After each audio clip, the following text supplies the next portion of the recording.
When you think of beneficial insects for the garden, ladybugs are probably at the top of your list. They are not only cute, they are also voracious predators that will decimate populations of many common garden pests. So it's no wonder that gardeners love them. But did you know there are over 5,000 species of ladybugs in the world? Some are better than others at being beneficial. Here, gardeners love ladybugs and how to make sure you have the best ones in your garden. Hi, I'm here with the Royal Horticultural Society.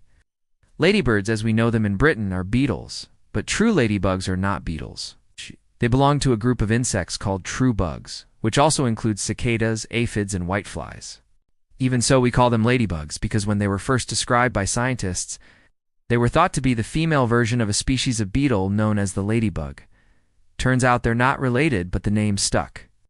In the UK, we most commonly see two ladybird species, the 7-spot and the 10-spot. In the US, Canada, and much of Europe, you'll find the 9-spotted ladybird. While in Asia and Africa, the 14-spotted ladybird is a familiar sight. These ladybirds are all good in the garden as they happily feed on a wide range of pests, but they have slightly different preferences. So it's worth knowing what you'll be up against in your garden. That way you can make sure you attract the right ladybirds to help you win. Ladybirds are most active during the day, so if your pest problem is only coming to light after dark, then ladybirds are not the answer. Aphids, for example, are normally only active at night. Many ladybirds will hibernate during the winter months, so you won't see them around when you really want them. In early spring, ladybirds often congregate on south-facing walls and trees to bask in the early morning sun. This behavior is called thermoregulation or thermoregulation, and it's an adaptation that allows the ladybirds to warm up quickly, so they can become active as soon as the weather starts to improve.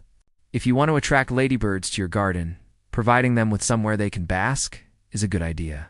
A south-facing wall or a hot stone wall is ideal, but even a patch of bare soil will do. Just make sure it's somewhere sheltered. Ladybirds can't fly very far, but they can fly very well once they get going. So short, gentle flights between their day job and their evening meal are no problem.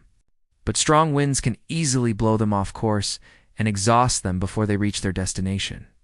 Flying ladybirds are easy prey for birds, so tired ladybirds are vulnerable ladybirds. So provide them with plenty of hiding places where they can shelter from potential predators and from the wind.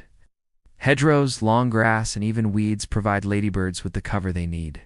As I said, ladybirds are attracted to areas of heat, so don't be too hasty when clearing up after a hot summer, leaving some of your annuals and even weeds in the ground until late. Into the year can provide ladybirds with somewhere to hibernate. If you don't have space to leave things in the ground, you can also buy ladybird houses to help them overwinter. Ladybirds are also attracted to flowering plants, particularly those with umbels or clusters of small flowers on top of thin stalks. Yarrow, fennel, coriander, dill, and fennel are all good choices. So plant some of these near your vegetable patch and you'll soon start to see ladybirds moving in. Ladybirds don't just eat other insects, they also need nutritious food for themselves.